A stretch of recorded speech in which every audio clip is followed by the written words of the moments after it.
Okay.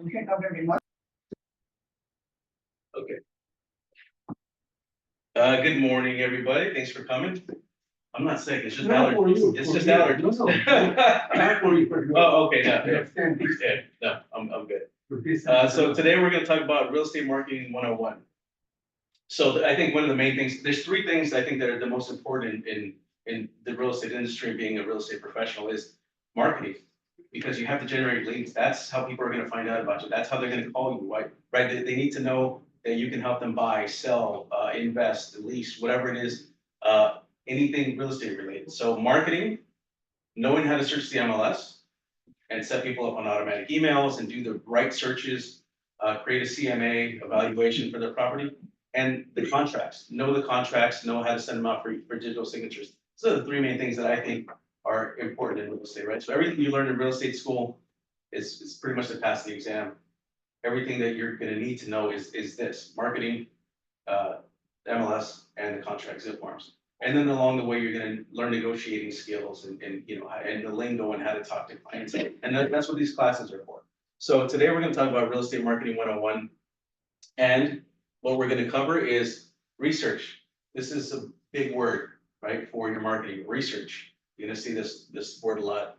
And we're gonna research pricing, areas, the MLS. We're gonna cover farming and what farming is.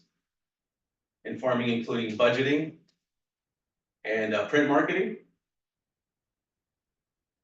email or digital marketing. And we're just gonna touch on the digital. We're gonna focus more on the print marketing. We're gonna touch on email and digital marketing just as other avenues of marketing. And social media marketing, again, we're gonna touch on that. Next week, we're gonna have Cecilia do a social media marketing class. So we're just gonna touch on this. And then paid leads. So maybe you don't want to, come on. Maybe you don't want to farm, maybe you don't want to spend your money on flyers and mailing, right? The other, one of the other alternatives is paid leads, and we're gonna touch on that. So the first thing that you need to know before you start marketing yourself is you have to build your confidence, right? And so when you're a newer agent, you're gonna think like, oh, I don't really know anything, and so if somebody starts asking me questions, what do I say? And like, why would they talk to me? Well, instant credibility. Being part of Coldwell Bankers is one of the biggest names in real estate in the world. We're in, I think, over, what is this, 40 countries? There's a sheet, I should know this. I'll know it the next time. We're all over the world, and everybody knows the Coldwell Banker name, so that gives you instant credibility, right? They see Coldwell Banker branding on for sale signs, there's commercials of Coldwell Banker, right? So that gives you instant credibility, being part of one of the biggest brands in the world. That's why I came here. Good. Yeah.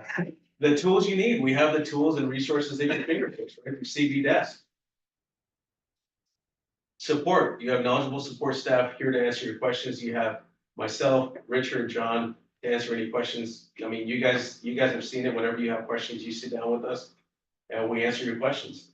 If I can't answer it, I'll refer you to Richard or John, and vice versa.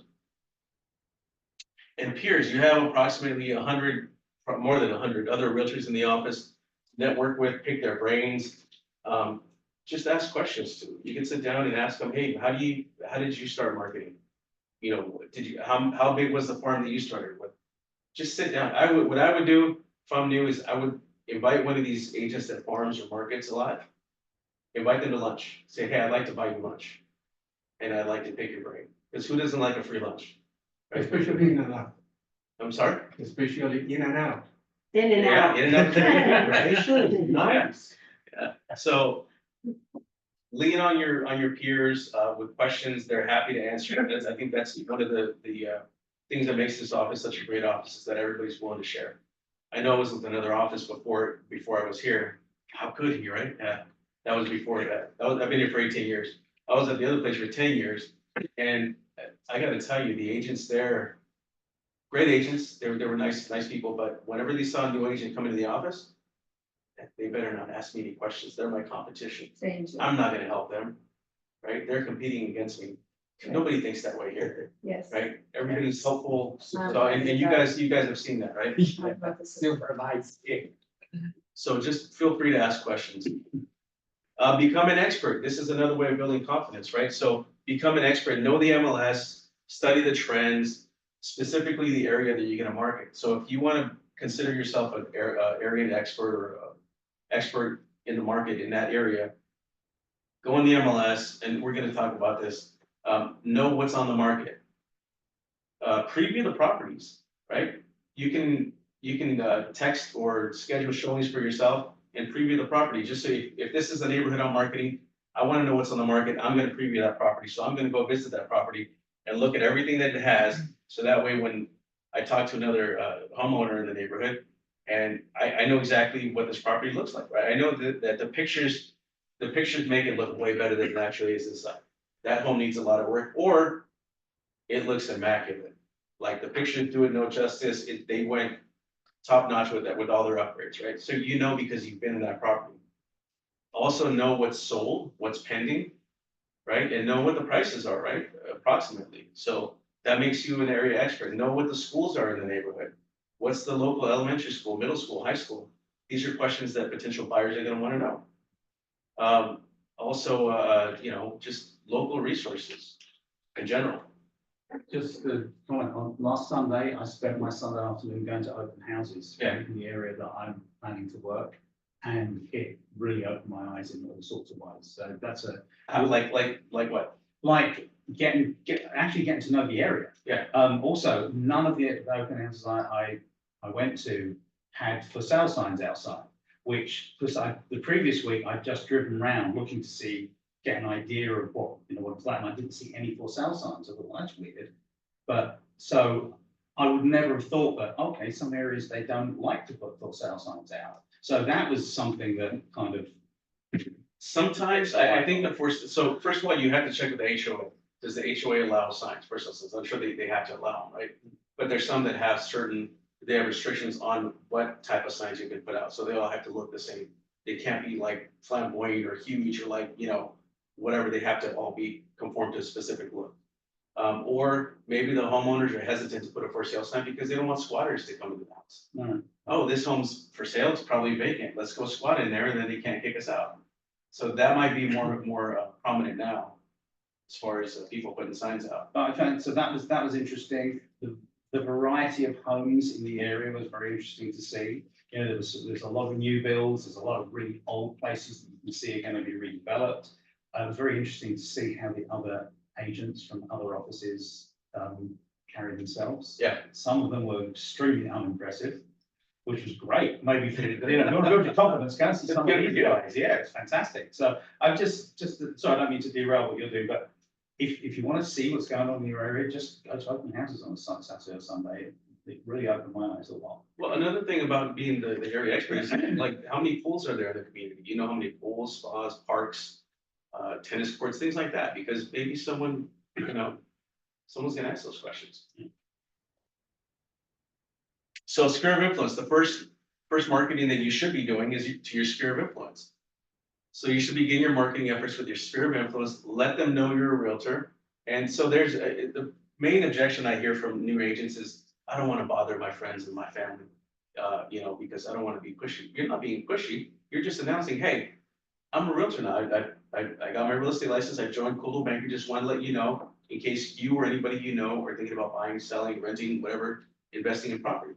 So give me a call, because, and reminding them, right? And reminding them is not being pushy. Reminding them is maybe adding them to, let's see, reach out to them a few times a year, either by phone or in person, or maybe send them a CMA of how much their property's worth. Send them an email, hey, just thought you'd like to know how much your property's worth, here's a CMA. And it's family and friends, and they're gonna be like, wow, that's pretty impressive. I didn't ask for this, but this is cool. You have the comps, that's cool to know that my house is worth $500,000 more than what I purchased it for, right? So things like that, or you could set them up on your email campaigns, where it automatically sends them an email once a month, about either what the market's doing, or maybe safety tips, or happy 4th of July type of thing, where it has your picture, Coldwell Banker logo, and it reminds them. That's a little reminder, it's a hint, it's a little nudge, right? To kind of remind them without you calling them saying, hey, do you want to sell? Hey, do you want to sell? It's like, here's that email. By the way, I'm still in real estate. So next is research, right? That big word that we talked about. And research pricing. We're gonna research pricing for printing postcards, flyers, door hangers. And this is gonna help you decide how you wanna spend your marketing dollars, right? Do you wanna print and mail postcards? Well, first of all, this is just for the printing, or how much are flyers? Is it cheaper to print flyers, or is it cheaper to print door hangers? And how are you going to deliver the flyers? Door hangers, you can hang on the doorknob or on the fence, on the gate, whatever. Flyers, you're gonna hand them to people, what are you gonna do with them? One of our agents here staples rubber bands to the flyers and puts them on the doorknob. So you have to figure that into it if that's what you're gonna do. Postcards, they're delivered by mail. But you can also drop those off at the property, but typically they're used to deliver by mail. So it's gonna go in their mailbox. So decide what you wanna do, research your pricing on those.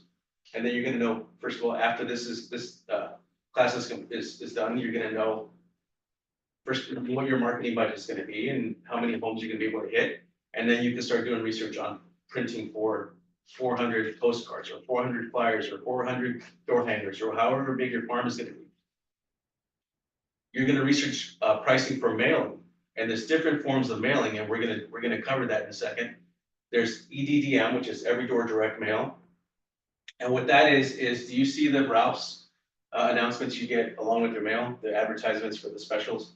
So what the mailman does is they search it through the mail. Okay, there's the mail. They have a stack of flyers. They grab the flyer, they put it in your mailbox. They go to the next house, they sort through the mail, grab the mail, grab the flyer, put it in the mailbox.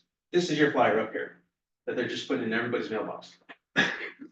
So that's what every door direct mail is, and that's the cheapest way to mail. And we'll talk about that a little bit later. And then bulk mail. Bulk mail is mail sent directly to the homeowner. And you have to have, I think, a minimum of 180 or 200 people you're delivering to, which requires a bulk mail permit. But most printing companies have that already. So all you do is you're going to send your flyer PDF to the printer to print, along with a list of homeowners you're going to send it to. And you can get this list from Mary at Gloria's Title. And the cool thing about this is that you're sending it directly to the homeowner, to their home address. And you're asking, what's the difference? The difference is maybe they're investors. Maybe they don't live in the home in the neighborhood that maybe there's renters living in that home, in that neighborhood that you're farming.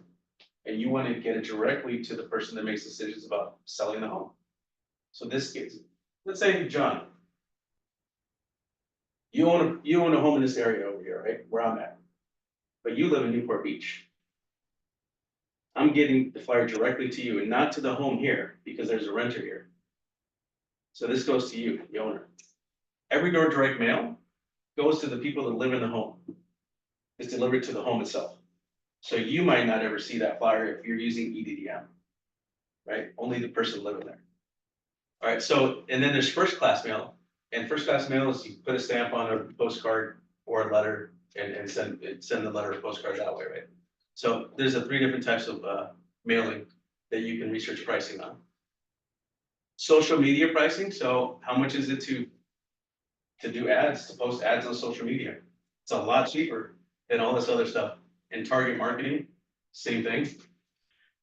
So some people do a combination of these things: print marketing, social media marketing, paid leads, research pricing on. We had Karam here do a class, or I guess a presentation on how he uses Zillow and the pricing, what he pays, and what Zillow provides. So if you want to call Zillow and get pricing from them, you can do that. Trulia, I think, is another subsidiary of Zillow, or Realtor.com, where you pay them to get leads. And these are all buyer leads. So research pricing. So now we're going to talk about farming and budgeting. So you have to have, if you're going to farm, you should have a budget in mind, right? So I would do a budget for 12 months. I want to spend this amount of money for this year. And then what you're going to do is you're going to split it up. Come on. You're going to split it up into 12 months. So we're going to use an example here coming up. this is gonna help you decide, first of all, this budget that you have, you're just gonna split it up in 12 months, and it's gonna help you decide how big your farm area is gonna be. Based on what method of delivery you're gonna choose. Are you gonna print flyers and deliver them to walk the farm? Are you gonna print postcards and have them mailed EDDM? Or bulk mail or first class? All that is gonna be considered when deciding how big your farm is gonna be based on your budget. This all ties in together, and we'll see that in a second here. And you wanna be consistent, you wanna send something at least twice a month. Right, because the more they see, and don't give up after 2 or 3 months when you don't get any phone calls, you might not get a call for like a year.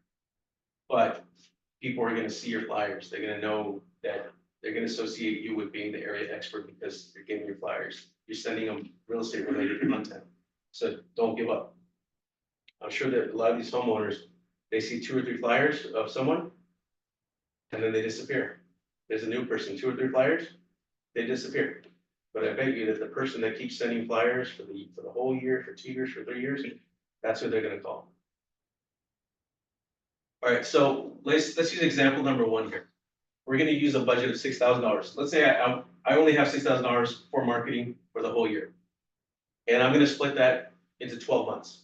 That gives me $500 a month for marketing. And if I wanna send out 2 marketing pieces a month, then I split that in half. So I have 250 for one marketing piece and 250 for another, right? So with $250 of marketing budget, let's say I'm gonna print a flyer, and the flyer costs me 30 cents a flyer to print in color. So that gets me approximately 833 flyers. Let's say that's the price. So that means that my farm size could be up to 833 homes that I'm gonna walk twice a month. That's a lot of homes to walk twice a month. But that's an example. You can change the, you can say I want to do 500 homes, 400 or 500 homes, and your budget will be, be better. Is that pretty precise, 30 cents per flyer? Approximately, it's approximate. Close to that number. Every printer is gonna have a different price. I'm just putting up Kind of average. that price as an That's the example. reality. 30 cents is reality, more or less. It depends who you 40 reach cents, out to. 50 cents, close. You have to call the printing companies. That's why research pricing. But you got that price from somewhere, right? Yes. Okay. Yeah. Any questions on this example? Does it make sense? I don't know. Yeah? Okay, so this is just printing flyers and walking the farm. So no mailing costs involved. All right. Same budget, $500 a month. 2 times a month is $250 for each marketing piece.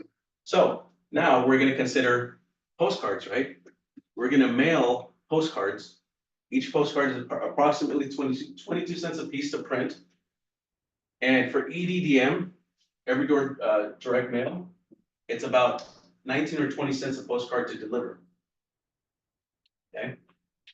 So adding that up equals 41 cents, approximately 41 cents. Let's say 45 cents, whatever, right?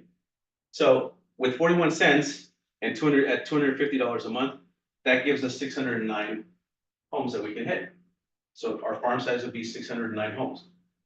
And with EDDM, there's when you go to USPS.com, the post office website, there's an EDDM business tool. And when you click on that tool, you enter a zip code.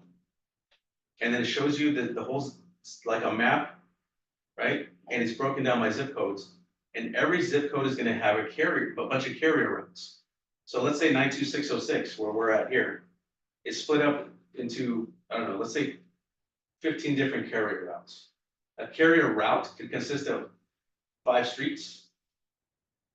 That's one route. Another route could have 3 streets, another route could have 10 streets. So when you click on the route, it tells you how many homes are included in that route. So you have to do a little bit of homework when you're doing EDDM.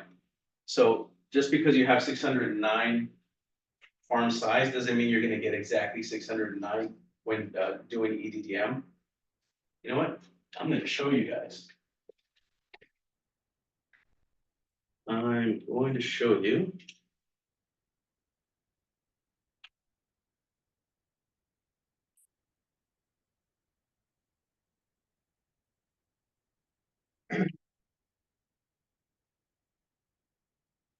You're gonna go to the USPS website. And you're gonna click on business. And you're gonna say using EDDM. Actually, EDDM online tool right here. You guys see this? Mhm. On the left.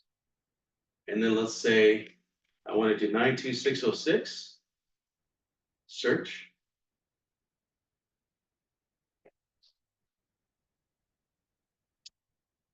And now it shows me all the different carrier routes in 92606. So if I select, let's say, right here, this carrier route, and that's all I want to deliver to, this is 700, is that 80 or 60? 760 homes. And this is how much it's going to cost me to mail to those homes. So I'm going to add this mailing cost to whatever my printing cost is, and now I can hit 760 homes, right? And what I do is when I send the postcard PDF to the printing company, I'm also going to say, also please mail EDDM to carrier route. Hold on. Carrier route 92606 CO47. So that's that route.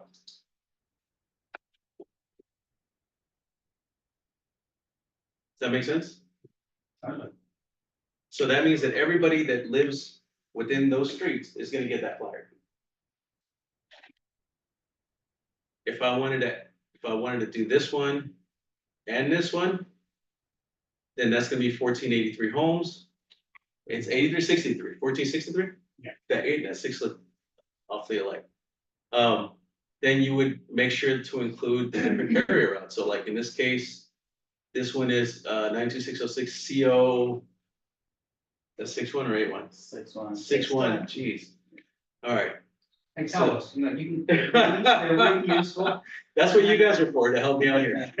So anyway, and this is what it's gonna cost to mail to all those homes using this tool, Plus the printing. plus the printing. So when sending your postcard to the printing company, please print 463, sorry, 1463 of this postcard and EDDM it to these carrier routes. And then the printing company that we use, they'll do everything for you and then just bill you for it. They print it, take it to the post office, get all that stuff done, and then just send you an invoice for it. But Carlos, dropping your farm is very rare happening, right? Not too many people they do that. Not anymore. People used to do that all the time. More effective, right? Yeah, because you get to talk to people. Holden was Yeah. very enthusiastic about how effective it's been. The good thing about walking your farm is people see you out there working. And then it's cheap. And they want somebody that's gonna work, right? And then you get to meet them, they get to talk to you, and after a while of them seeing your flyers, you kind of tend to be a little bit of a celebrity. And be like, hey, I know you. And you're like, hey, well, yeah, Thanks. yeah, you're famous. So they'll ask you, hey, how's the market? Or hey, I'm thinking about maybe putting my house on the market. They'll start talking to you, right? Or you can start conversations with them and be friendly, and they can see what a good guy you are, right? If they're walking the dog, hey, that's a cute dog. What kind of dog? What's the mix? Whatever. What's the breed? You start conversations, and people, yeah. Would it make sense to pick two routes and have the EDGM to one and you walk the other and see which is more effective? You could, I'm just thinking. but now it's two different farms instead of doing 2 flyers a month for one farm. No, I mean, if it could fit within your budget, let's say that was 600 homes between the two. Yeah. Then you could do half on EDGM and half on walk. I'm just thinking, you're right, you've got to be consistent with this. Yeah, whatever works for you. If you want to do half a farm twice a month, walk it twice a month, and the other half mail it twice a month. What I'm thinking is, we're not going to know what's working for some period of time. Yeah. So if you rely on one method in one particular area, you could be 6-9 months down the road and nothing. So I'm just thinking, how do we spread out our efforts out a little bit more and maximize our budgets in a way? Well, the ideal situation would be print marketing, which is farming, right? Delivering, whether it's mailing or dropping off flyers, mixed with social media, combining social media. So you're going to do the whole zip code, Yeah. on the cheap, And then email marketing, so if you are able to obtain their emails, so you're gonna be in their email box. On their feed, when they're looking through Facebook and Instagram, oh, there's that damn realtor again. And in their mail, and in their mailbox, and maybe their door, right? So you're everywhere. If you combine all those methods together, you're gonna be the person they're thinking of when they think about real estate. Any excuse, Carlos? Do you have some general idea about the conversion rate? So basically, how many flats going out can generate like one lead? No. It's gonna be different for everybody in different areas. It depends on, I can't tell you if you send out, 500 flyers twice a month for 6 months, you're gonna get one call. I can't tell you that because it all depends on the content that you're sending out. What if you're sending out like cookie recipes? But you're the realtor. Why are you sending out cookie recipes? Right? Some people say as long as you send something out, it's not as easy as that, right? You have to send out real estate related content and important content. We're gonna talk about, so Aiden's asking content in postcard for EDDM. We're gonna talk about content a little bit later in this presentation, but right now we're covering just the costs, just so you guys can know about budgeting, and we're gonna work our way to the content. But yeah, it's important to be consistent, right? So let's get back to the presentation. Any questions on this EDDM? Double check with me. So that's like including the printing cost? No, this is only mailing, Only. the delivering, yeah, delivery. Okay, so let's get back to the presentation.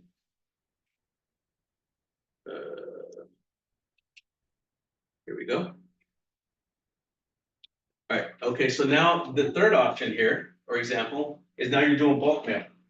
Now, bulk mail it costs more, it costs about 38 to 40 cents to mail, but this is the one that goes directly to the owner's home, not to the subject property. Sometimes they live in the home, so it'll go to them there. Sometimes they don't live in the home, so it's gonna go to wherever they live.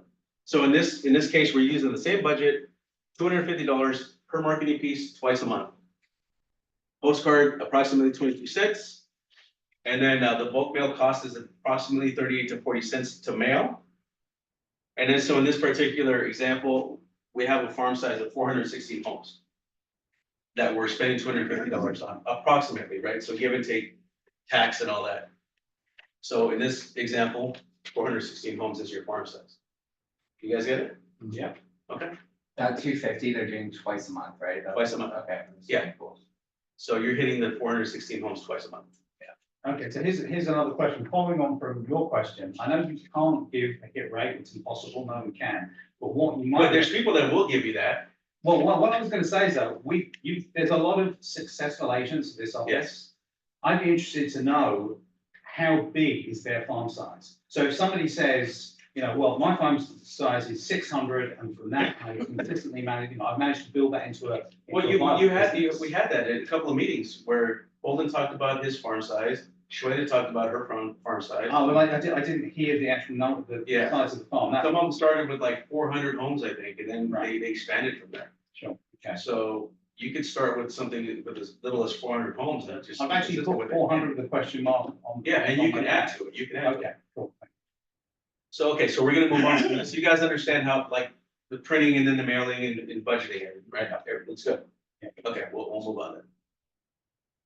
All right, so now, selecting a farm. Now you know what your budget is and how many homes you're gonna hit and how you're gonna deliver your marketing to them. Now we have to pick a farm, right? So how do you pick a farm? So things to consider when researching and selecting a farm are, and again, there's that word research, right? So we have to do a lot of research, guys. Do you live or know someone that lives in the area?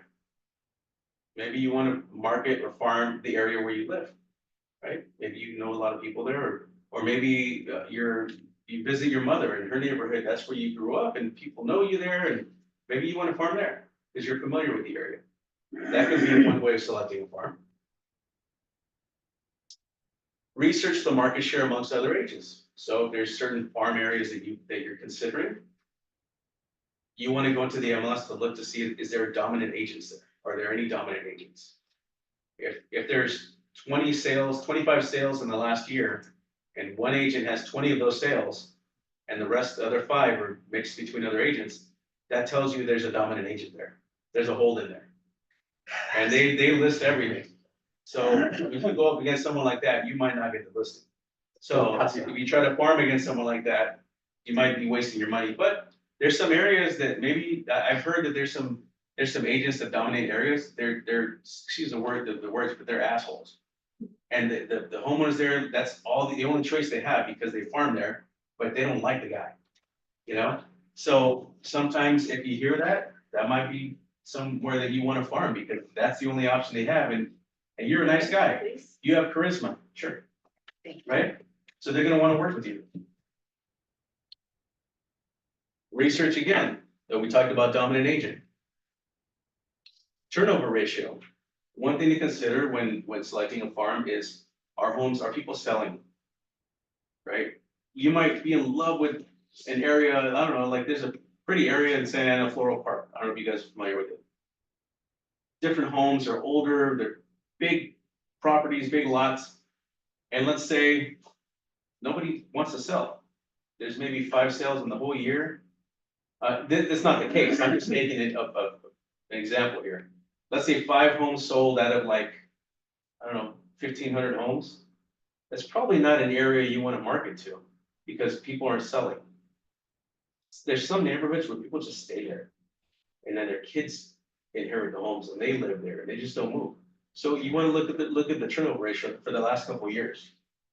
Right, condos are a good place to market to farm, because condos sell. They're beginner homes, they're student homes, they're, step-up homes or investment homes or whatever it is. So those turn over a lot.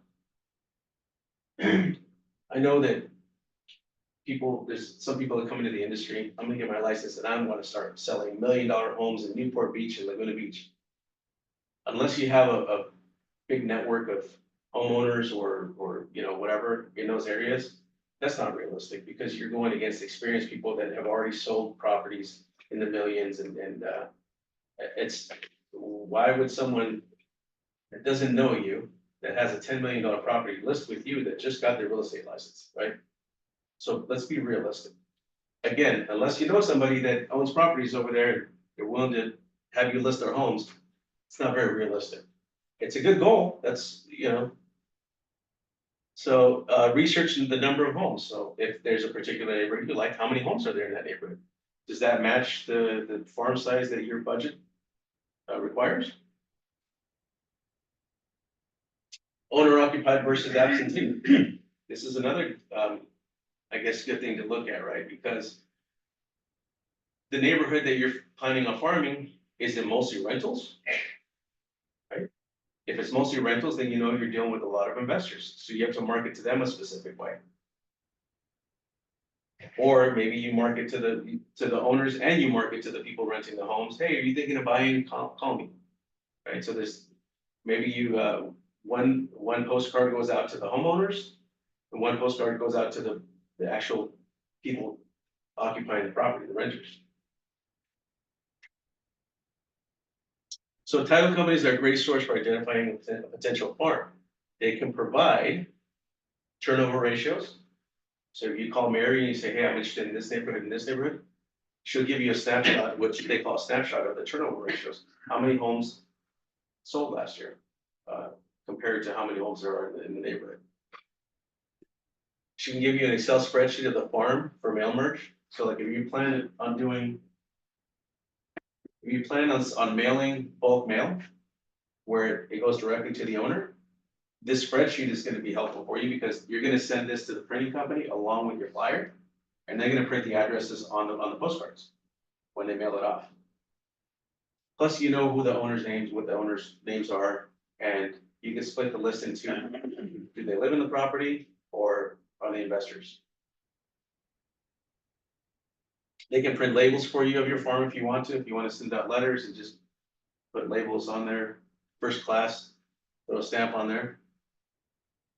Owner occupied versus absentees, we talked about that. Specialty farm lookups, maybe you want to target single family homes, or maybe you want to target condos, right? That's a way of looking for them. Maybe a multifamily, maybe you want to focus on duplexes. She can give you information on that, or maybe years of ownership. I want everybody in this area that has owned their property for 20 years or more. And that's what I want to focus on. So there's different ways you can massage this. Right? Yes. Good question. Can Mary print the labels and then those are the labels you take to the printing company? No. No, okay. That's only if you're gonna put the printer, the labels on yourself Oh, and then put okay. a stamp on. Oh, okay. Yeah, otherwise, if you're gonna send it to the printing company, they can print the postcards with the Excel spreadsheet, use an Excel spreadsheet to print the addresses and the owner's names on the postcard itself. Can you get the Excel spreadsheet from Mary? Yeah. Oh, okay. Thanks.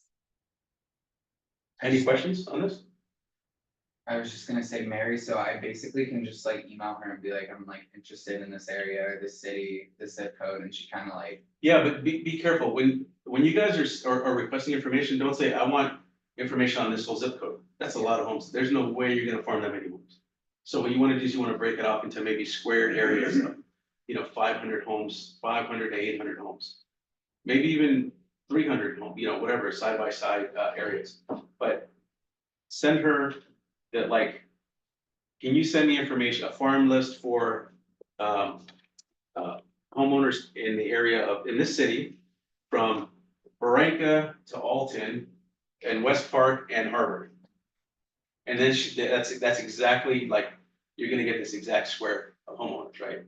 And that's better than saying, give me the whole zip code, because you're not gonna farm the whole zip code, and there's no way to compare that neighborhood with this neighborhood with a zip code snapshot. You're absolutely right. So, because Mary asked me where I was thinking about farming, and I gave her a city. And so I got like this for 4,000 homes. Yeah, and then like they'll say, oh, what's the best area in this zip code to farm? It's not her job. She doesn't know that. Like there's no, you can do some research in the MLS, right? You can go to the MLS, select the area that you're thinking about marketing, and you can look in the last year, what sold the last year? What sold the previous year? How many sold? You could look yourself to see, who the listing agent was.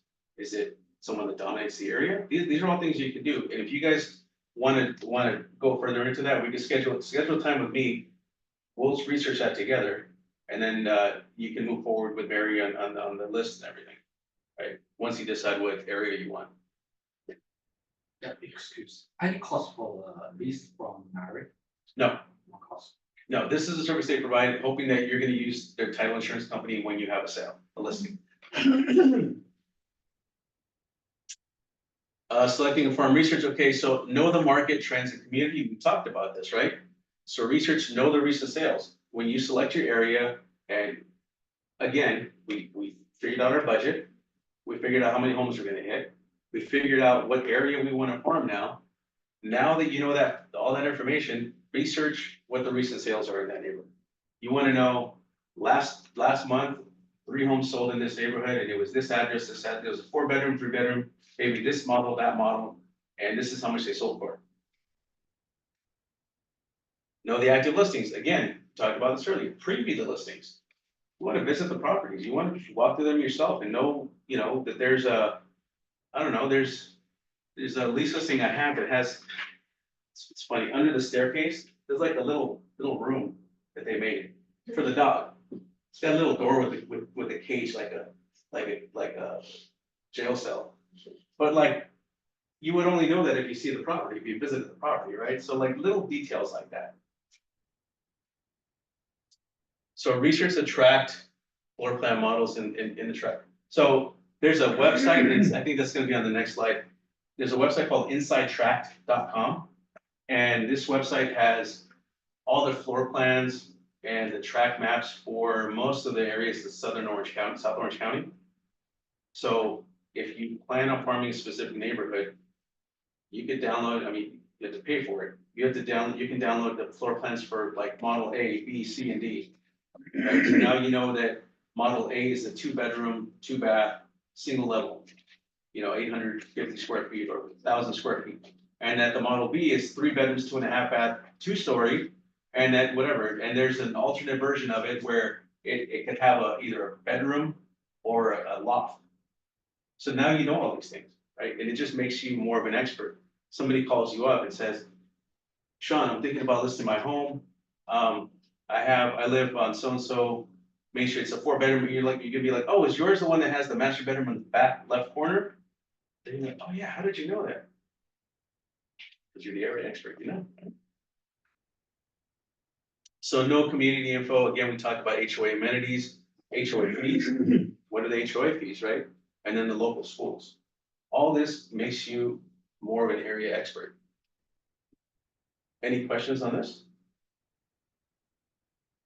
So insidetrack.com, you get street maps, track maps, floor plans, number of beds, bath square footage, tract info, the number of units in the tract. And here's an example of a floor plan. How much is it? Sorry. I want to say something like $50 or $60 subscription, and that allows you this is what it was, I haven't checked it recently, but that would give you 3 tokens, and each token would allow you to download everything in that track. And the next time you log in and look for another track area, then you would use that token as well. But you'd have to log in and check the pricing on it. But if you're gonna farm an area, that's a good investment, because you're downloading all this relevant information. Yeah. So content, you guys were asking, what do I send out, right? There's a lot that you can send out. These are gonna be some examples of what you can send out. Sorry, one question. Would a tract and a delivery route be the same? Or No. would it- No, so once you figure out the tract, you're gonna know what streets they are in that area. and then- When you go to the EDDM tool, you can click on, you might end up getting a little bit of runoff into another tract with the EDDM. You're never gonna get the exact, you might either do under or over. Yeah. So what do I send out? I would definitely send out a market update every month. So on the first week of May, I wanna send out what sold in April. If nothing sold, you could just say nothing sold in April, inventory still low, blah, blah, blah, talk about it, right? But you definitely, The particular area. your farm area, Oh, that's. Yeah. Yes. yeah, so you're gonna talk about market updates for West Park, whatever the track name is, Paseo, Trevada tract in West Park. Trevada market update for April 2024. There were 3 sales, these are the address. The address is the number of beds, bath square footage, sale price, maybe even days on market. This information helps the homeowners understand what homes are selling for, right? Also expectations, how long can I expect my home to sell for? Here it says that one sold in 7 days, the other one sold in 10 days. It's gonna sell fairly fast, right? There was a market where the homes were on the market for, 3 months, 2-3 months. And again, that prepares the homeowners for, hey, your home might be on the market for 3 or 4 months, and you're letting them know up front, so that when they do call you and you sit down with them and figure out a price and list the property, you can set the expectations, hey, just to let you know, but they've already been seeing this from the marketing you're sending out, right, the market updates. Homes are sitting on the market for an average of 2 or 3 months, or whatever it is. And they're gonna know that, they're not gonna be surprised by it, because you're informing them. You can send out just listings.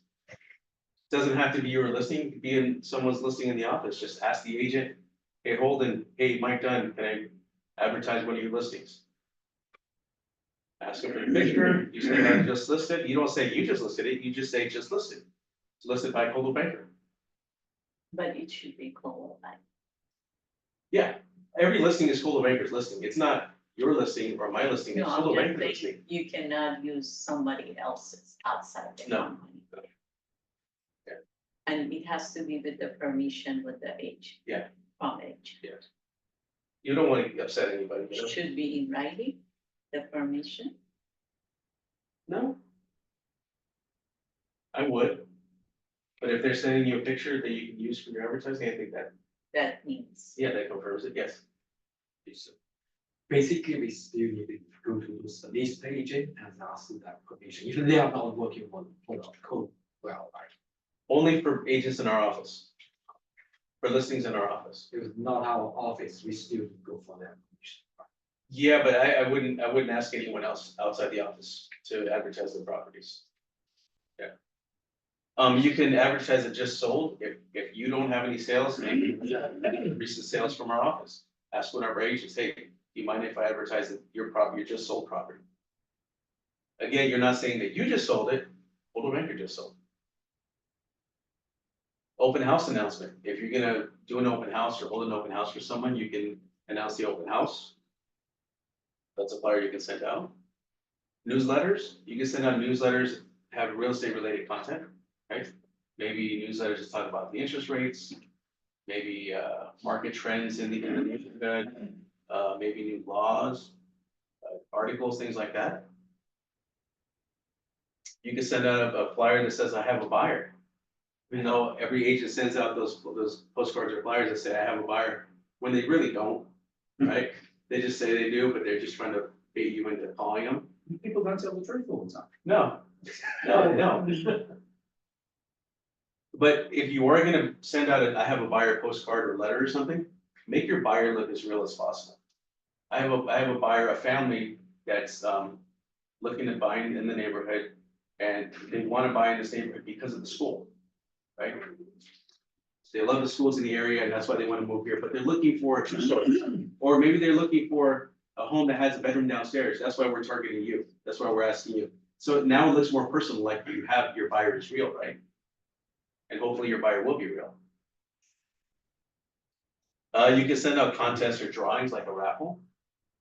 This is a good way to get email addresses.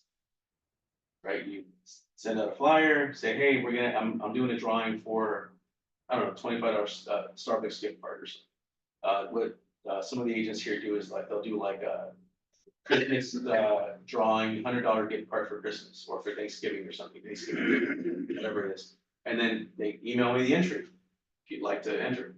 And then they send you their email, their phone number, and where they live, right? So now you know that the person, that John is the owner of 123 Main Street, and this is his email and his phone number. Now I can add that to my database, and I'm gonna add your email address to my email marketing campaign. Okay? Holiday greetings. That's a good reason to reach out to people, you know, with a postcard or a flyer. Happy Mother's Day, happy 4th of July, maybe with the 4th of July, you know. You can include a just listed or whatever along with your happy 4th of July. And then along with that, maybe like a little barbecue, little tip. Right, on the bottom. That's not gonna be the prominent thing. The prominent thing is gonna be real estate related content, but you can throw a little here and there, right? Little tips here and there. So pertinent information, what I mean by pertinent information is like we said, we talked about new real estate laws or new tax laws or new, I don't know, you can send out a flyer that says, the benefits of putting your home in a trust. That type of information, right? Self-promoting flyer. Contact me, I'm the best agent in the neighborhood, I'll help you buy, sell, invest, and list everything that you do. Because you don't want them to call somebody else because you didn't add it to your list. The example I always give is we had an agent here that farmed an area. And he farmed there for years. And one of his friends lived in the neighborhood where he farmed. And on his flyers, he would always say, buy, sell, you know, if you buy or sell or lease or whatever. And it was around the time when short sales were prominent. And he found out that his friend that lived in his farm area listed his property with another agent. This is a close friend. And he's like, hey, why didn't you list with me? I would have helped you. I would have, you know, gave you a discount, whatever, anything to help you. It's like, oh, because I needed an agent that works with short sales. And your flyers don't say you work with short sales, so I didn't want to ask you. Because his flyer didn't say that he worked with short sales. I don't know if it was an excuse, but that's a good story to talk about during this class right now. Yeah. Right? You have to add, I work with listings. If you want, I work with sellers, buyers, investors, 1031 exchange, like just list everything. And there's no question about it, you know? Community information. You can send out information about the community, I guess, like Fair. yeah, if they're gonna have something like events, certain events, right, for the neighborhood. That the HOA is already letting them know about, geez, I can't. Or just any information about the community, I can't think of it right now. But just community information, you can offer something of value, offer CMA. Hey, would you like to know how much your home is worth? Give me a call. right? Offer a class. The example I like to give is like, maybe a trust attorney or a tax attorney, right, or like CPA. Hey, we're offering a seminar, we have someone, a trust attorney coming in and tell you what the benefits of putting your property in a trust are.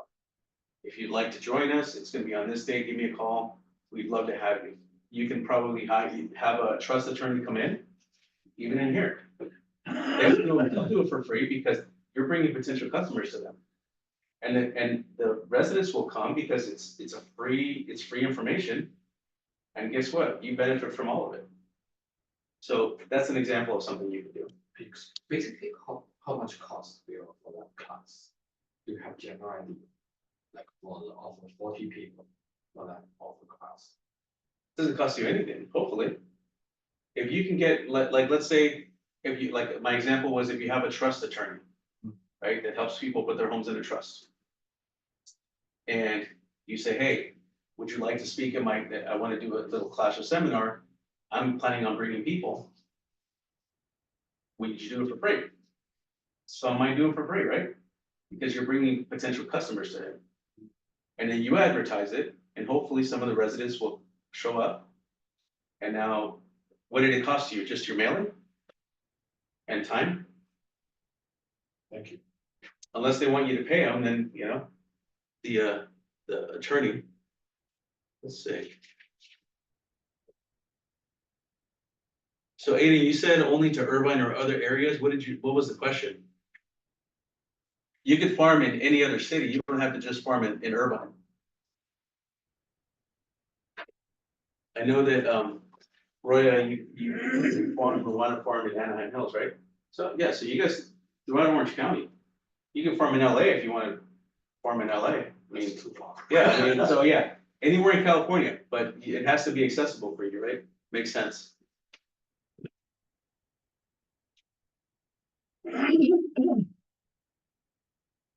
Okay, garage sale.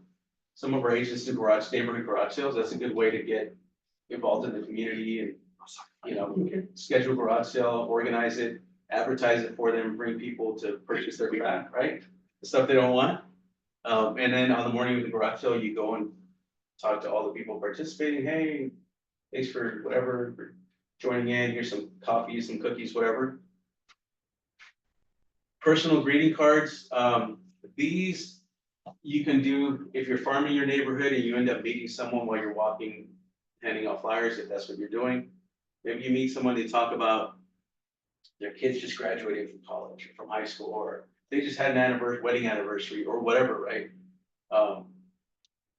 Write these things down because you can send them a handwritten greeting card. Hey, congratulations. I just want to say congratulations to your son or your daughter for graduating college. That's pretty cool. And you know, I hope, you know, they have a good future, whatever, right?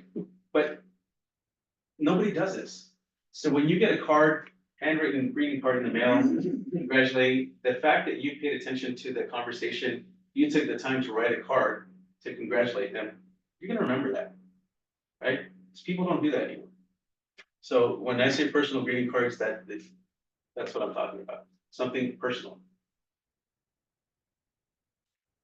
Sports schedules, these are popular, right? During football season, you can send out the football schedules or football, soccer, right?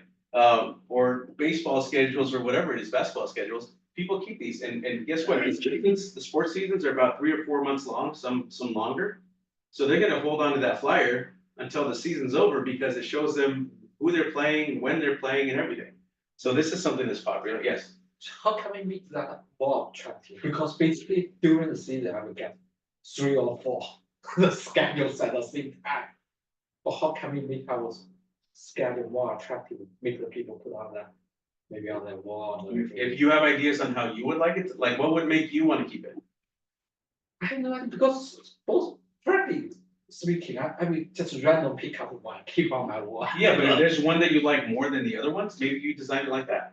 I just pick up the first one. Yeah, but not everybody's doing that. That's my point, right? Maybe in your neighborhood, everybody's doing it, but yeah, you don't see that often anymore. Okay.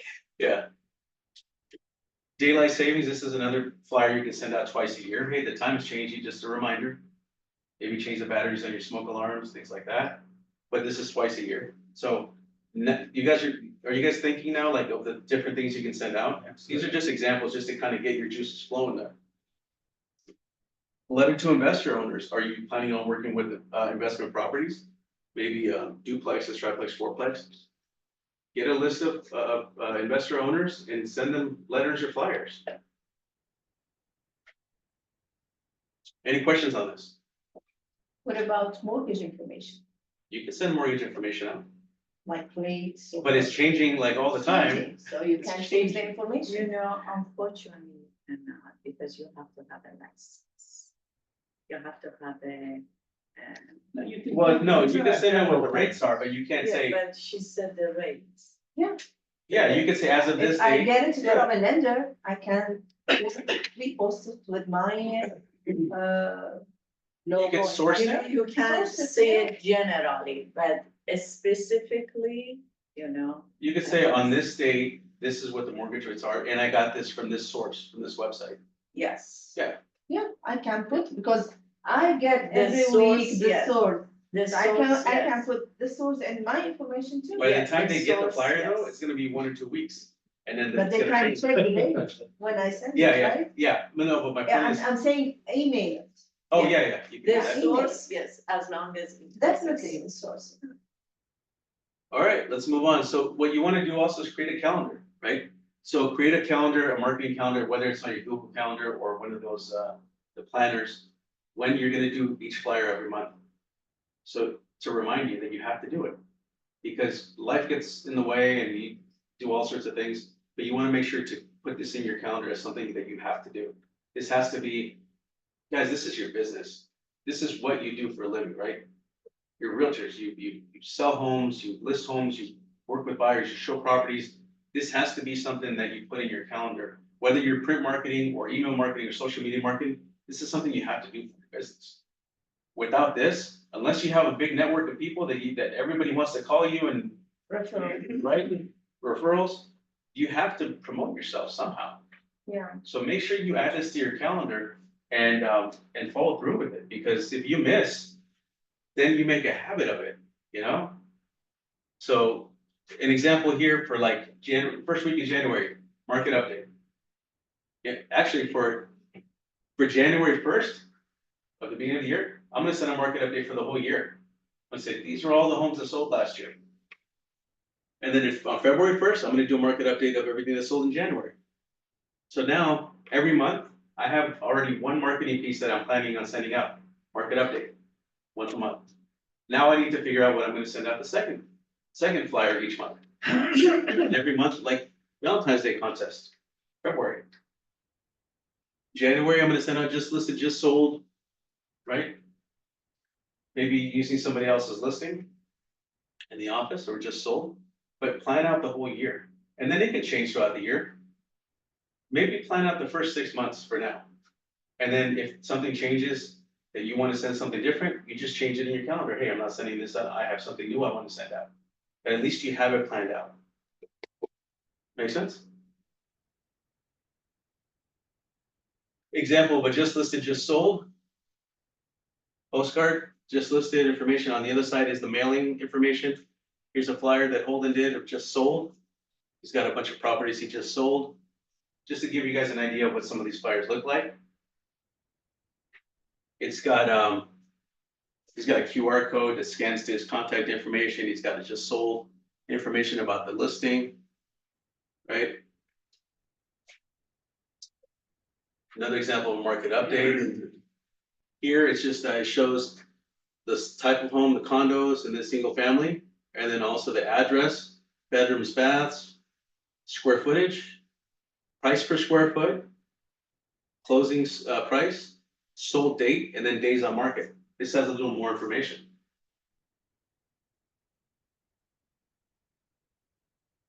And then here's the market update that Holden does. He includes all of his sold or listed properties on top.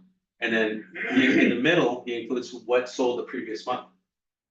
And he makes sure to include the address, bedrooms, baths, square footage, sale price, and then sale date. And this is what he's handing out when he's walking his farm. No, he mails this one. This- The other side has the is the mailing site. And then this is something that Masuda and I sent out, for, income properties in, was it east side Costa Mesa? West side Costa Mesa. It's just a market update for the fourth quarter. These are the properties that sold. That's what they sold for. Contact us, for more information, or if you want to sell. So Coldwell Banker houses that sold. No. Thank you for bringing that up. So you want to make sure that on your market updates, you only list sold properties. You cannot advertise what's on the market unless there are listings. You can't advertise anything that's pending or active under contract unless there are listings. You can only post sold listings, and as long as you include the disclaimer at the bottom that says it's taken from the MLS from this date to this date, and the agent providing the information may or may not have been the listing and or selling agent of the above information. It all says that in that little blurb down there. So I'm not saying I listed these, I'm not saying I sold these, I'm providing the information. Thank you, Rick, for bringing that up. Here's an example of a fallback, change the clock, change to the batteries on your smoke alarm plier. Again, just samples of what you could do, right? Newsletter, importance of a home inspection, right? It's a good article. Other informational, new laws, local directory, maybe a directory is a very good thing to send out of the area, because in the directory, you can include the HOA phone numbers. There might be one or two HOAs, the name and phone numbers of the HOA. You can include the local fire department, local police department, poison control, local schools, the phone numbers of the schools. And then include as many important contacts as you can on there. And then at the end, your local realtor, your contact information on that. But the directories, people keep them. If you could do a directory with a magnet on the back, they'll slap it on their fridge and they'll look at it every time they open the fridge.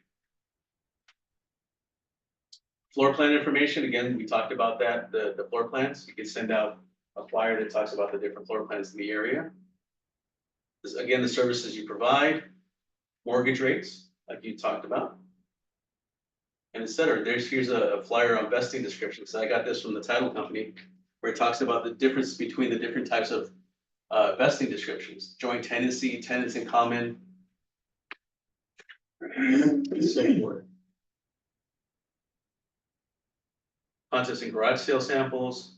This is one that Holden used to do for garage sale. He changed it up now, but it includes the date, garage sale in his farm area, College Park, sign up by May 6th to be included.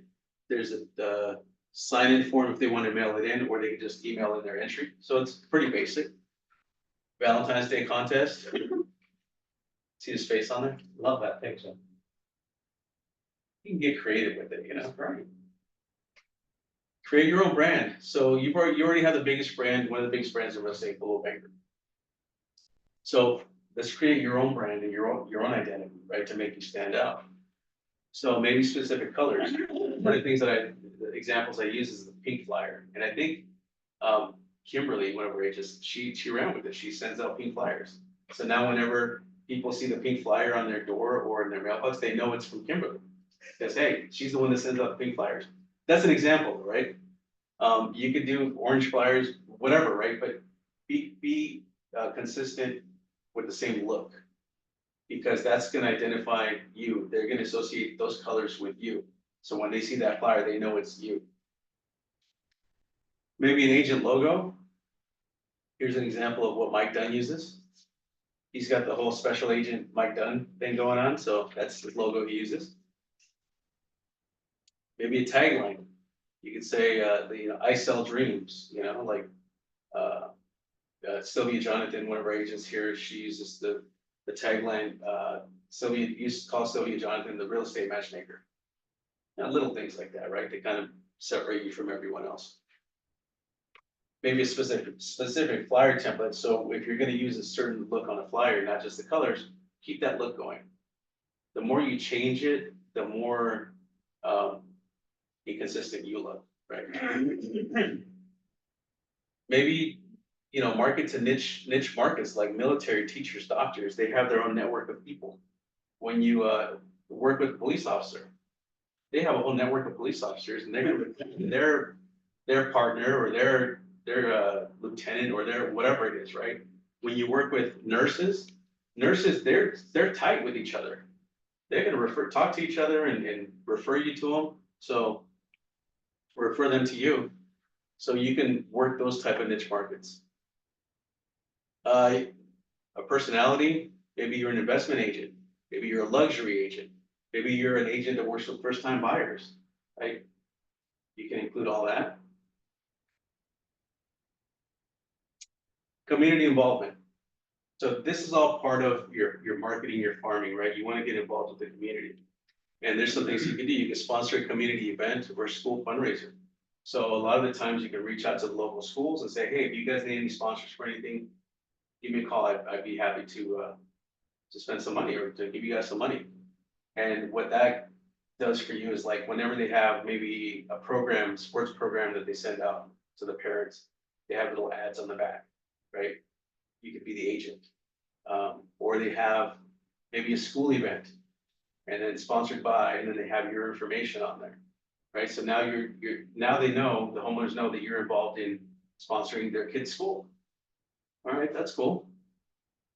Advertising the local high school sports programs or yearbook. Let's see.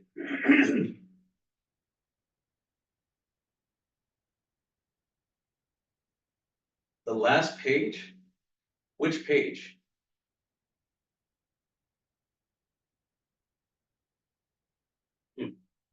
I'm gonna send out the recording of this anyway, so you guys can see this again.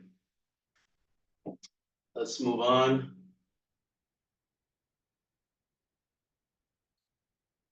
Again, we talked about a community garage sale. That's community work, right? We talked about classes or seminars. That's also community involvement. Host or organize a blood drive. There was an agent here that did 2 blood drives a year, and that was a lot of work for him. I felt bad for him, but something good, right, for the community. Can you do it yourself, or do you have to include a hospital? He had Red Cross. He did it with Red Cross. You want to go and collect blood? My wife's a doctor, she could. Holidays, you can do, like, if you see a lot of kids in the neighborhood doing Easter egg hunt for Easter. Parents love that because they don't have to go anywhere and do Easter egg hunts. You host one in the neighborhood, just put a bunch of, let the kids, do their thing, maybe even have an Easter bunny come out, pay somebody, and they love that stuff. Or Santa Claus during Christmas time. You have Santa Claus come out, the kids sit on their lap, tell them Santa what you want, give them a candy cane, send them off, picture with Santa. Now they don't have to go to the mall to do that. They just did that in their own community. So little things like this is what people remember. Yeah, you're the agent that bought the Santa Claus. That was pretty cool. My kid was so happy that day. Thank you. So the 3 C's of real estate marketing, my 3 C's of real estate marketing are content. Content is key, right? Inform them, educate them, and update them. That make sense? All right, that's the content you want. Call to action is the second C. Give them a reason to call. Call to action is on the flyer. You say, call me to find out how much your home is worth. Call me if you're thinking about selling your house. These are all call to actions, right? Call me for a copy of your grant. Call me for whatever. If you know someone that's thinking about selling, all these things are call to actions. And the last thing is consistency, right? Stay in their face either by print marketing, email marketing, social media, or community involvement. You're going to be all over the place. You want to be all over the place. You want them to be tired of you. Any questions on this? Okay. I like the first one. Inform, educate, and update. All right, so now we're going to talk about email marketing. We're just going to touch on it. Now that you got all their email addresses, right? Maybe the content that you had, you've accumulated some email addresses. You can use Moxie Engage or Moxie Impress to send out email marketing campaigns. Prospect Square, MailChimp. MailChimp is not ours. The first three are Coldwell Banker products, but the fourth one is a free email marketing program you can use. Constant Contact is another one. You can send out a monthly newsletter. This is via email. Again, just this is old. So the same information you're sending out on the flyer, you can send out via email. If you don't have anything else to send out. Open house announcements, e-card or birthday, holiday, special occasion, email. Maybe what's happening this month, a list of events for each month. People like seeing these. They like to know what's going on each month. Sometimes they look for things to do on the weekend. And if you send them a list of what's going on the next month, they'll refer back to it. That's even a good flyer you can send out to like maybe for the backside of your real estate flyer, like a calendar of events. I know Lawyer's Title has one that they put out every month. Maybe you guys can ask Mary for it. And you can use that to send out. But again, make sure you have real estate related content to go with it. Maybe you can use that for the backside of the flyer, but always include real estate content. Interest rate or market updates that you can email, maybe partner up with a loan officer so you guys can co-market together. Call me for all your real estate needs and then also call this person for your mortgage needs. We're a team. Maybe seasonal safety tips you can email out. So drip campaigns, yeah, did you have a question? Yeah, I do. When you're doing email Yeah. marketing, do you have to include an opt-out for people? Because I mean, I get stuff all the time, and there's always like an unsubscribe. Yeah, something. all these things already have Okay, great. built into it. Yeah. Unless you're sending out like an email, like out of your actual email, yeah, you have to include something, but these different tools already have that. So drip campaigns, do you guys know what a drip campaign is? No. A drip campaign is a series of emails. Let's say it's a set of pre-made emails. Let's say there's 10 different emails I have set up. And the first one's set up to go out the first day that I set it up. It's got specific content. And then the next one's set up to go out 5 days later. And then the third one, another 7 days later. But that's a drip campaign, or once it's all set up, you add your context to the drip campaign and it just automatically goes. You don't have to do anything. You set it and forget it. And we have that through Prospect Square. We have that through Moxie, Engage, and yeah, Moxie Engage and Prospect Square. And through Prospect Square, we have like seasonal campaigns. You upload your contact list. There's campaigns for security, home security tips, where it sends out one email, I think, every month for that. There's energy saving tips if you want to do something like that. There's a seller campaign and a buyer campaign, where if you set up your buyer, let's say your buyer on the campaign, it'll send them an email, the first day, another email like 7 days later, another email 7 days later again.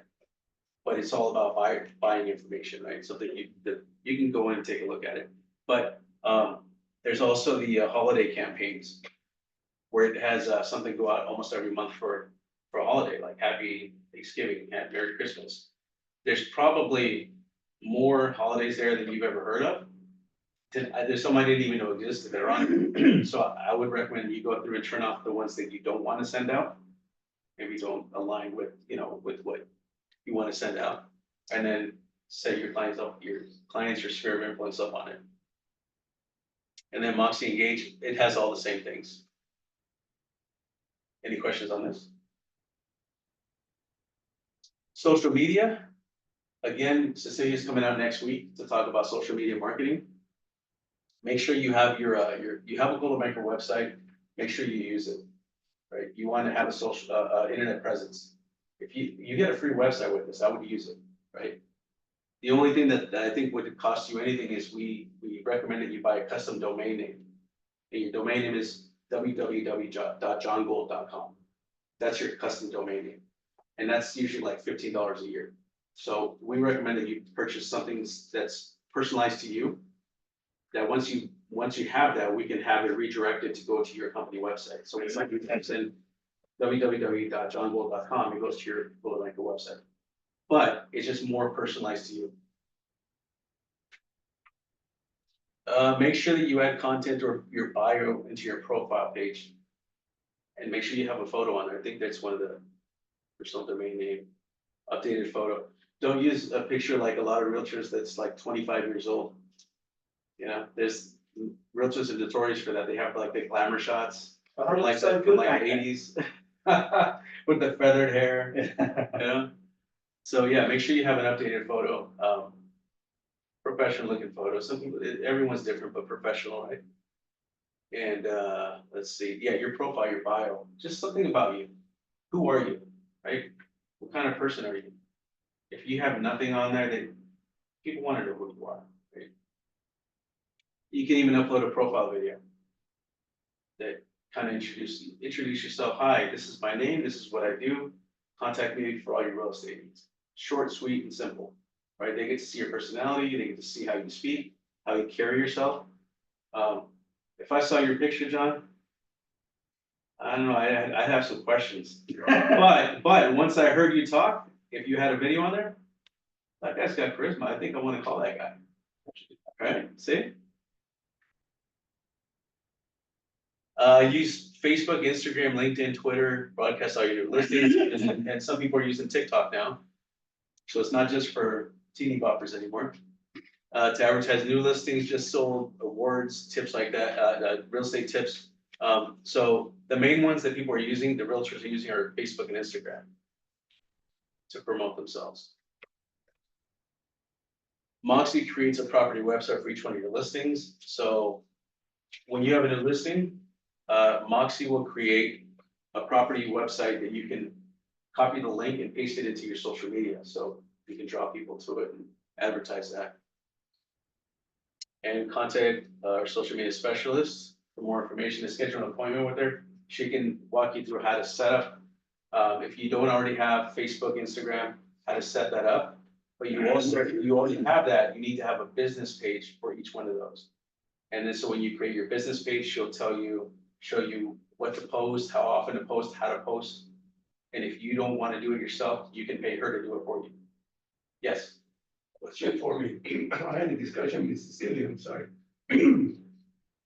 Would you talk about Cecilia, about the time that she can spend with each agent? Because That's she- up to her. It's, I But don't, she told me that there is a time limit because company paid per hour what to spend time with. the yeah, it agent. depends. I mean, So we don't want to go exceed our. well, use. you have to remember too that there's over 100 agents.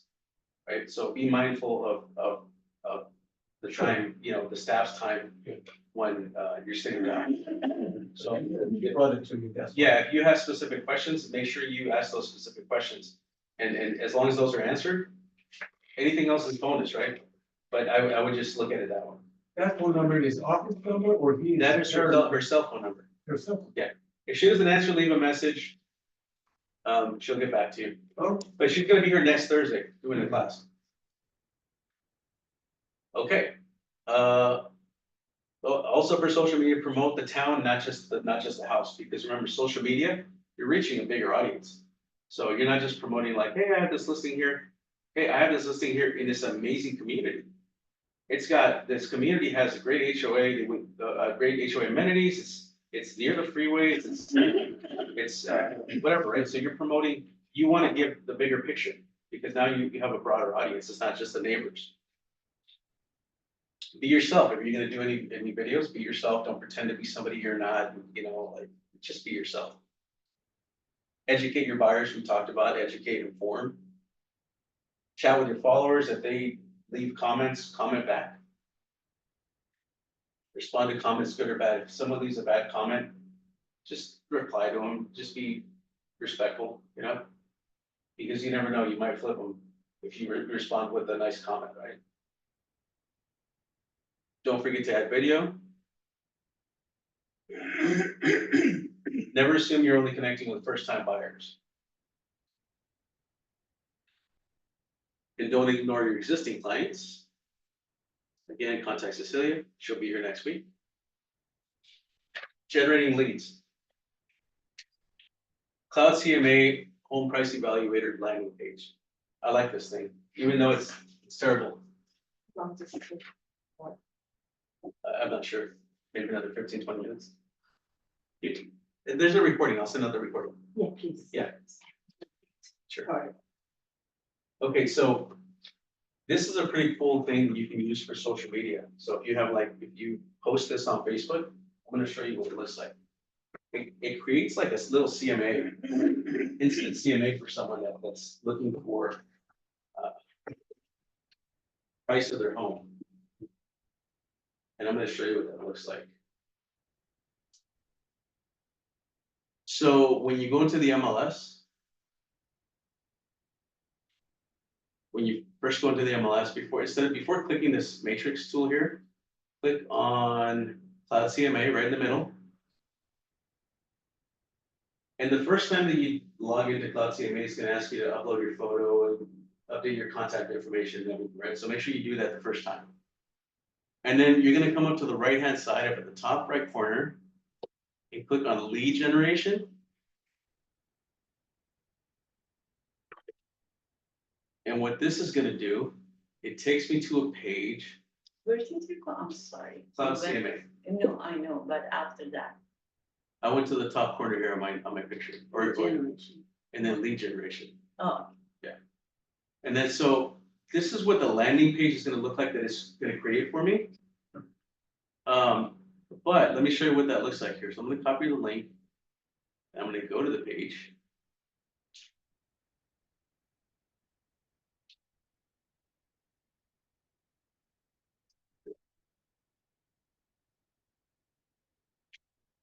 Let's go to the landing page here.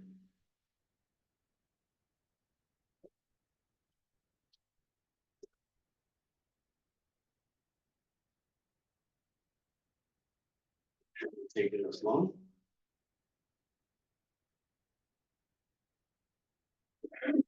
I'm impatient, so I'm gonna close it and then start it again.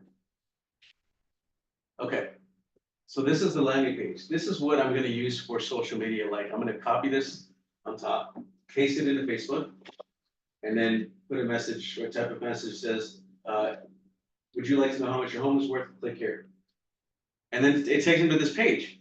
And then they would have to type in their property address. So like, does anyone have an address that they wanna find out the price for? 4141 Down Line, 4141 DENVER. D- DENVER. Denver? Area, What city? Irvine. Okay. So I'm gonna click there. And now it's gonna say, okay, we found the property, now give us your name and email address where we can send you the report. So I'm gonna send it to Adam. What's your email address, Adam? Adam. Dot G. Dot realtor. You have your phone with you? Yeah, Okay. You can make the phone number required also, right? Right now, I don't have it required, but so email my report. So I'm the consumer, I'm Adam, and now I'm trying to find out what my home is worth. So Adam is gonna get an email. But I'm also gonna get an email because I'm the agent. And it's gonna say, show you what it looks like right now.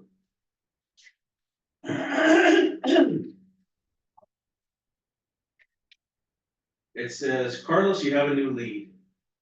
oh, got And it. it says, you have a new lead from Cloud CMA, and his name is Adam, and it's on this property. And then it gives me the link for the report that it sent him. Now, I don't have Adam's phone number, but I know that he's probably the owner of this property. So what am I gonna do is I'm either gonna try to find his phone number, or I'm gonna create a real CMA, because this program sends a CMA that's not too good.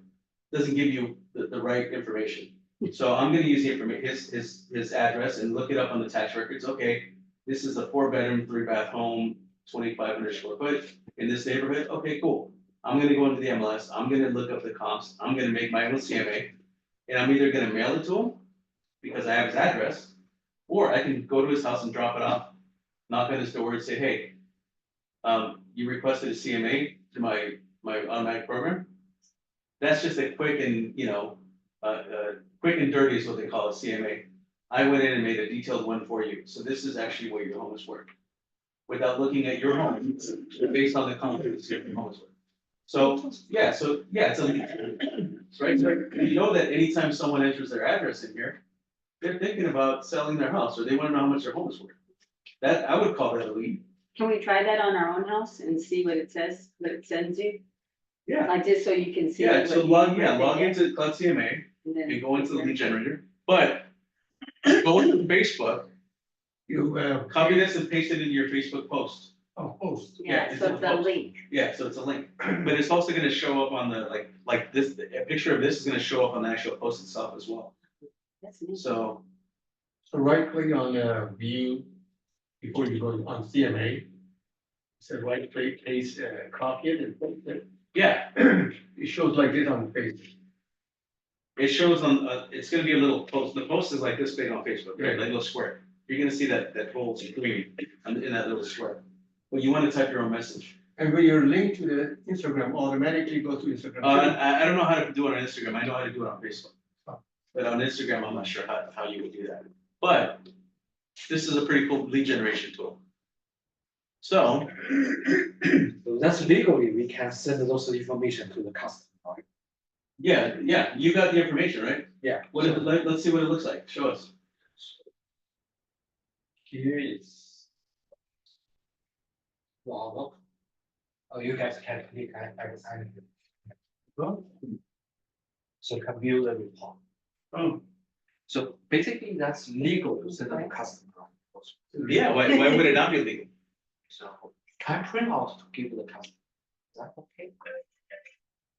Can I print out those messages and send them, guys? Yeah. So. Yeah, you can print out the report and send it to the customer, Presentation. but I wouldn't print that one out, I would make my own, a real report. Because that one uses information. So if you look at their CMA, like Zillow and all these other companies, they have their algorithms that create a CMA on their own. This is what your value is of your home. They do like a mile radius around the home and they look at what's sold and they come up with a price. But they don't consider, this neighborhood might be different from that neighborhood, even though it's within a mile radius. So maybe these are new homes, these are old homes, maybe these are condos, maybe these are single family. So it's never gonna give you the right amount, right information. But that's how you. So that's where you come in as a realtor. And you see that person requested a CMA, you're gonna go in the MLS, you're gonna make a real CMA using real comparable properties.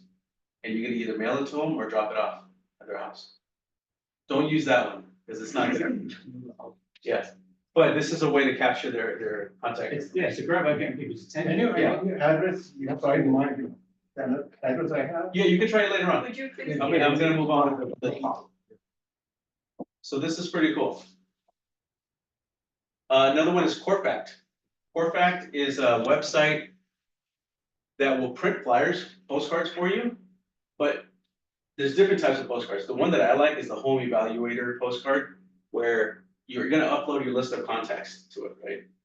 You create an account, it's free to create the account, you upload your list of contacts, and then you select the postcard design that you want. The one that I like, I'm gonna show you what that looks like. Shouldn't have gone out of the, it's pretty cool. It offers a lot of information. So. I think we'll just get out of the way.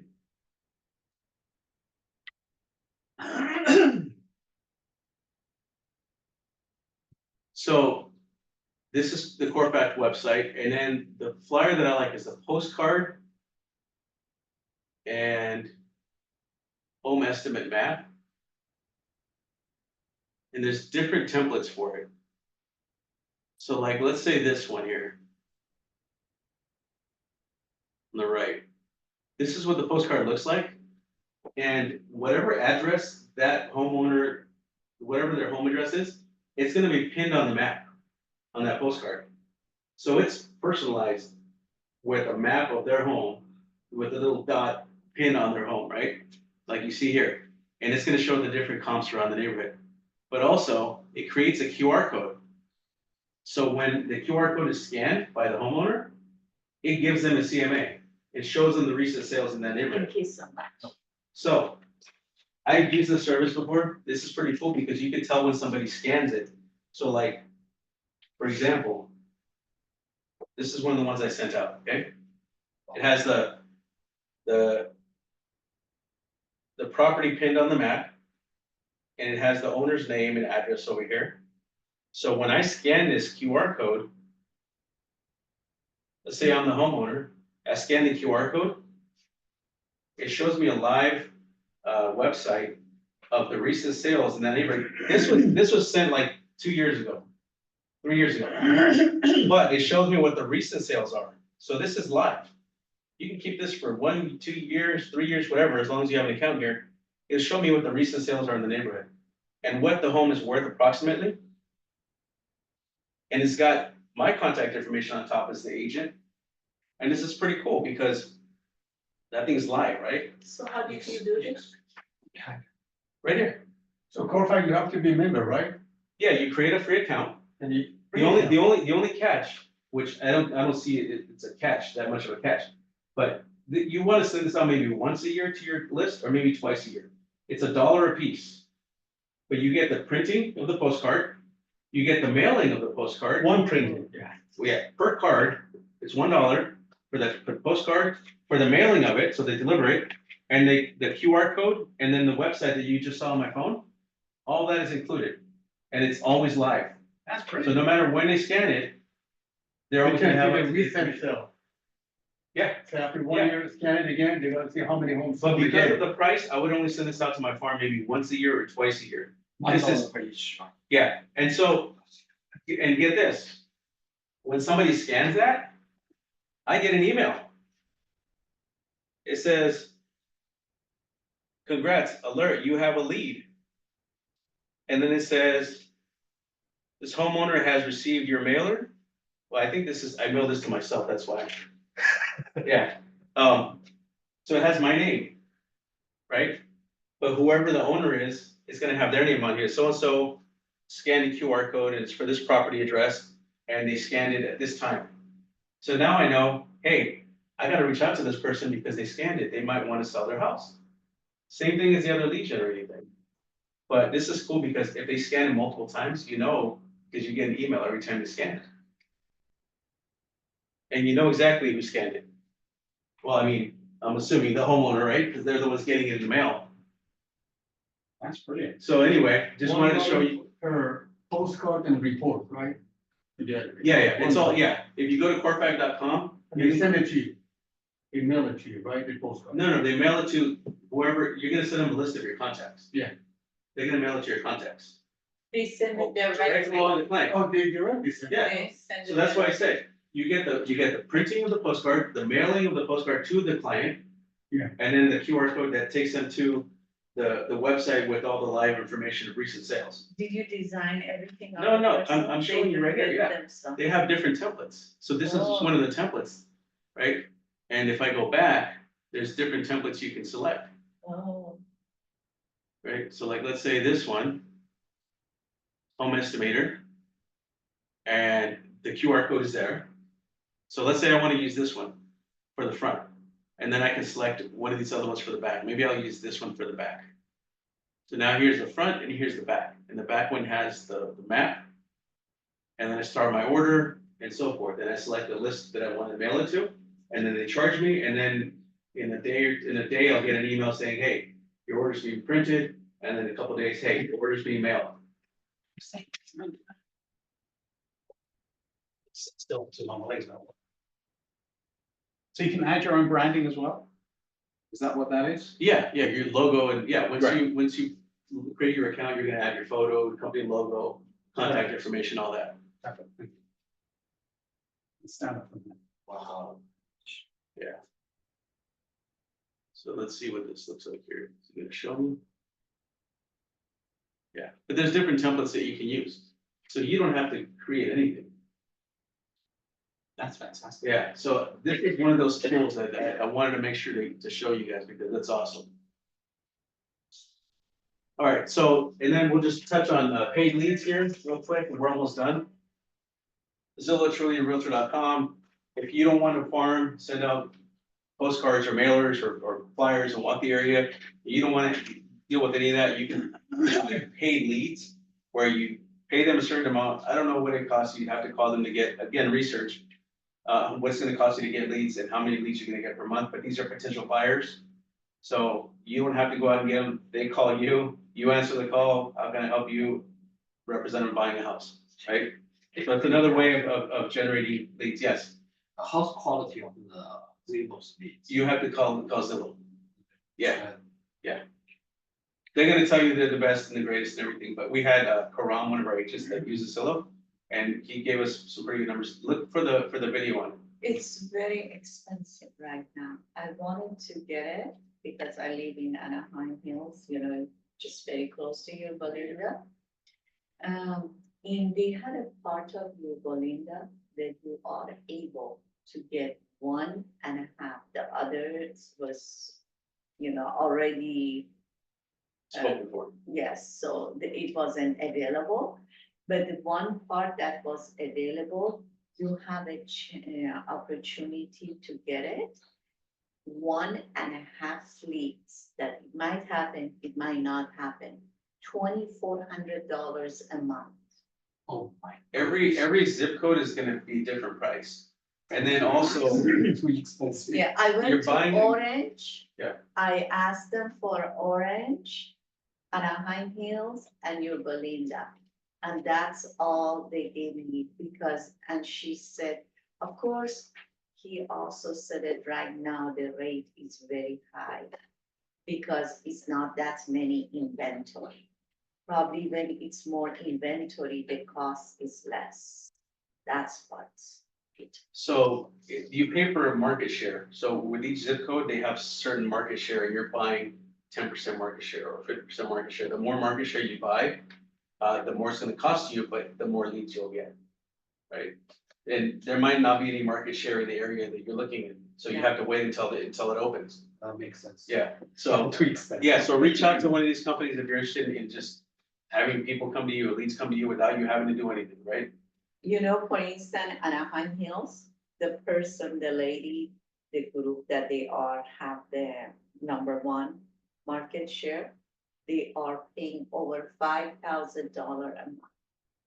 Oh my. But they're probably making a lot of money off of that too. But I cannot afford it. Well, that's what, we all have a budget, that's the whole point. Yeah. Yeah, that's That's what we're talking about. I- So just some housekeeping stuff, to finish this off, is advertising and first point of contact. Anytime you're gonna send any advertising out, we'll go further into this. You must include your name, your designation, realtor, your DRA license number, your phone number, and name of responsible broker, so Coldwell Banker Platinum Properties. You must include these things, okay? And this is on, includes but not limited to flyers, so any flyers, handouts, postcards, door hangers, things like that, business cards, print advertisements, social media ads, electronic media like websites, text messages, even your text messages, your first point of contact should include all that information. First time you reach out to someone, unless they're reaching out to you already and they know, right, because they know who you are, right, but, and emails, television, radio, cinema, streaming, blah, blah, blah, billboards, and signs like real estate signs, right, for sale, for lease, open house. It must include all that information out there. Any questions? Okay, and then. No. Disclaimers, so remember the disclaimer I showed you on the just listed, on the market update? So this is what it says, based on information from California Regional and Multiple Listing Service, Inc., as of January 1st through January 31st, 2024, for example. And or other sources, all data, including all measurements and calculations of area, is obtained from various sources. So now they're telling you that the square footage might not be the same, and they're obtained from different sources, and has not been and will not be verified by broker or MLS. All information should be independently reviewed and verified for accuracy. Properties may or may not be listed by the office or agent presenting the information. The listing broker's offer of compensation is made only to participants in the MLS for those, okay. So this is the little disclaimer you guys saw under the market update, that's what this is. Copy and paste. Yeah. Literally, okay. Yeah. Cool. Except where the red is where you're gonna put the Yeah, yeah. dates. And the date should be the one that we are. The date, if you're doing a market update, the date, beginning and ending date of what the date is from, so like, Oh, okay. if you're I doing the got market it. update for April, April 1st or April 31st? April 1st to 30th, 2024. not today. No, it's the range, the information you're providing. Absolutely. So Okay, I got what, it. like, what range did you put in the MLS to find that information? Fine. Thank you. And then last is dress for success. Right, so make sure police officers, they wear their cops, right? Doctors and the chefs wear the little hat, they're chefs, they wear their chef, uniform or whatever it is. Just dress professional. You're meeting with clients and they're trusting you with their homes that are worth millions of dollars in this area. So just dress to impress. There's an example that I usually give, but we're running out of time here, so another day. But any questions? Not for now. Okay, Plenty of questions, but. Thank you so much. you're welcome. All right, so next week we have Cecilia doing the social media marketing class. So you guys don't want to miss that. All right, we'll see you guys next week. Thank you. And there'll be an office meeting on Tuesday? I believe so, but I'll send out an email to let you guys know. Great, thank you.